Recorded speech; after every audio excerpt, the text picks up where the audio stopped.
Assalamualaikum warahmatullahi wabarakatuh. Apa khabar anak murid semua? Cikgu harap semua berada dalam keadaan sihat walafiat dan dapat belajar seperti biasa. Untuk subjek sejarah tahun ni cikgu akan mengajar kamu. Jadi kita akan tengok topik-topik yang kita akan pelajari dalam subjek sejarah. Cikgu tahu belum dapat buku teks, jadi cikgu buat video ni dan awak tonton. Mungkin tak lama lagi akan dapat buku teks dalam masa yang terdekat. Untuk subjek sejarah tahun 6, kita akan belajar tentang negara Malaysia lah. Ni ada 3 tajuk besar, iaitu negara Malaysia. Yang kedua, kita rakyat Malaysia di sini, negara Malaysia, kita rakyat Malaysia. Dan yang ketiga ialah pencapaian dan kebanggaan negara, lebih kepada pembentukan Malaysia, pembangunan Malaysia lah. Kalau kita ingat balik topik tahun 5, kita belajar tentang penjajahan, betul tak? Penjajahan di tanah Melayu. Masa tu belum ada Malaysia lagi, kan?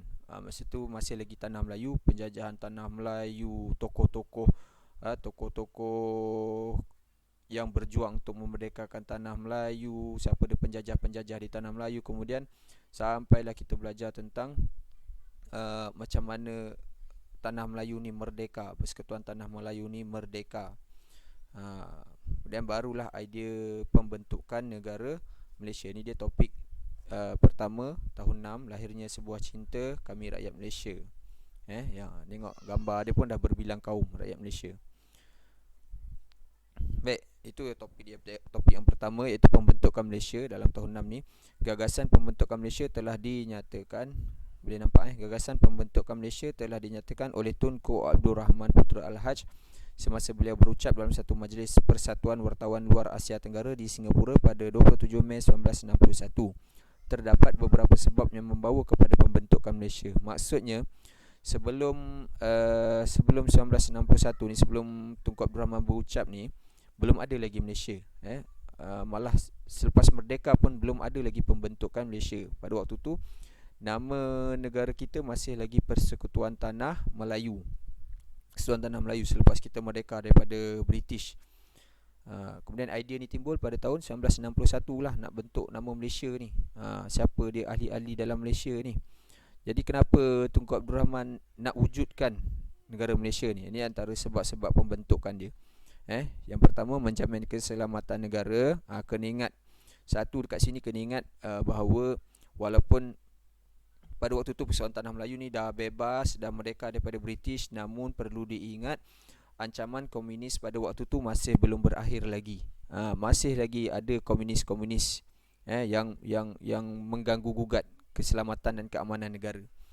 Contohnya di sini, Singapura dan Sarawak menghadapi ancaman komunis. Ini maksudnya bukan dekat seluruh Persekutuan Tanah Melayu, ada tempat-tempat yang teruk diganggu oleh komunis. Contoh Singapura dan Sarawak ni lah. Sebab tu nak ditubuhkan Malaysia, nak satukan Sarawak. Sarawak masih belum lagi Persekutuan Tanah Melayu pada waktu tu. Yang keduanya, pihak komunis berusaha menjadikan Sarawak sebagai sebuah negara komunis bagi menyebarkan pengaruhnya di Asia Tenggara. Memandangkan Sarawak ni belum ada negara lagi, belum ada ni lagi, jadi komunis nak ambil kesempatan kat sini. Dia nak ambil Sarawak ni, nak wujudkan satu negara komunis. Kemudian yang ketiga, Persekutuan Tanah Melayu telah mempunyai pengalaman dalam menghadapi ancaman komunis. Waktu bila ni Persekutuan Tanah Melayu menghadapi ancaman komunis ni? Waktu Jepun keluar daripada Tanah Melayu, kan? Jepun keluar daripada Tanah Melayu, sementara British nak ambil alih tu, sebelum tu dah ada lagi komunis, tapi komunis ambil alih pentadbiran Persekutuan Tanah Melayu pada waktu tu. Jadi pentadbiran komunis ni sangat memang tak boleh diterima oleh orang kita lah, dengan dia punya kasar, dia punya ganasnya, kan. Jadi dengan pengalaman yang ada, Persekutuan Tanah Melayu pada waktu tu dapat mengalahkan pihak komunis. Dapat mengalahkan pihak komunis. Jadi pihak komunis pun dia bukannya hilang macam tu, dia masih ada lagi dekat tempat-tempat tertentu. Kemudian apa lagi faktor penubuhan Malaysia ni? Yang pertama tadi menjamin keselamatan negara, yang kedua ialah memajukan sosioekonomi. Meningkatkan permintaan pasaran barangan tempatan, dapat menarik pelabur luar, memajukan taraf hidup rakyat. Bila semua negeri ni dah bergabung dalam satu negara Malaysia, jadi automatiklah sosioekonomi akan lebih teratur, akan lebih meningkat. Pelabur-pelabur luar pun akan datang. Itu sebab yang kedua, nak majukan sosioekonomi rakyat dan juga negara. Seterusnya, yang ketiga, kenapa Malaysia ni nak ditubuhkan ialah nak mencapai keseimbangan kaum. Pembentukan Malaysia membentuk keseimbangan kaum. Jadi bila dah bersatu semua kan, bila dah bersatu Sabah, Sarawak, Singapura, pada waktu tu Singapura sebahagian daripada Persekutuan Tanah Melayu dan akan mengangguntai Malaysia lah. Jadi bila bersatunya semua ni, kat situ akan wujud keseimbangan kaum. Tidak dimonopoli oleh sesuatu kaum yang banyak. Jadi kita akan seimbang. Sebab tu idea Tunku Abdul Rahman nak satukan semua sekali jadi Malaysia.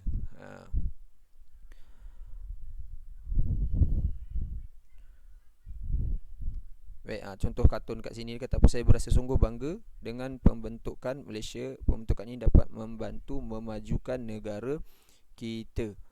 Baik, kalau tengok dekat sini, cuba kita ulang balik sebab-sebab pembentukan Malaysia. Sebab utama dia ada 1, 2, 3.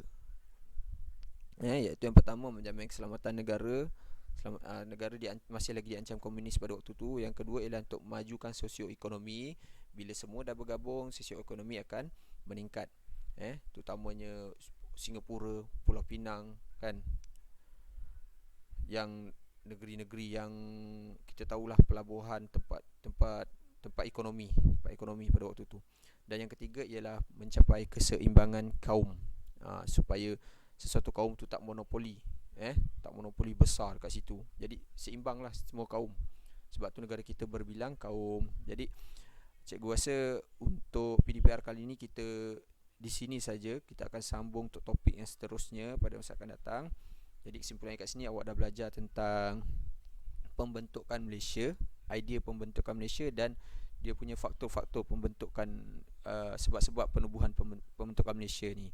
Kita akan berjumpa lagi pada topik yang lebih menarik pada minggu akan datang. Dan lembaran kerja telah diberikan.